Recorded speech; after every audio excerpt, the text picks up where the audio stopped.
Hi friends, welcome to my YouTube channel. ನಾನು ಇವತ್ತು ನಿಮಗೆ ಸಿಂಪಲ್ಲಾಗಿ ಒಂದು 15 ಮಿನಿಟ್ಸಲ್ಲಿ ಮಾಡೋಂಥ ರೆಸಿಪಿ ಹೇಳ್ತಾ ಇದ್ದೀನಿ.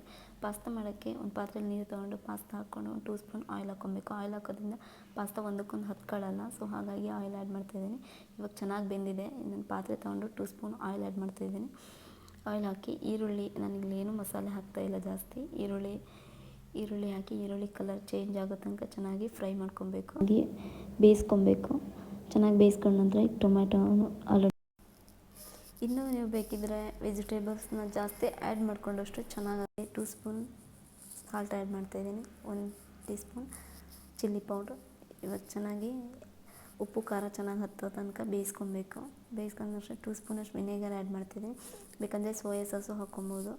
ನಾನು ಸೋಯಾ ಹಾಕ್ತಾಯಿಲ್ಲ, ಜಸ್ಟ್ ವಿನೇಗರ್ ಅಷ್ಟೇ ಹಾಕ್ತಾಯಿರೋದು. 2 ಸ್ಪೂನ್ ವಾಟರ್ ಆ್ಯಡ್ ಮಾಡ್ತಾಯಿದ್ದೀನಿ. ತರಕಾರಿ ಪಾಸ್ತಾ ಚೆನ್ನಾಗಿ ಮಿಕ್ಸ್ ಮಾಡಿ ಒಂದು 2 ಮಿನಿಟ್ಸ್ ಬೇಯಕ್ಕೆ ಬಿಡಬೇಕು. ಅದು ಉಪ್ಪು ಖಾರ ಎಲ್ಲ ಹೀರ್ಕೊಳ್ಳೋ ಥರ ಸಾಕು, ಒಂದು 2 minutes. So I hope this video enjoy ಮಾಡಿ.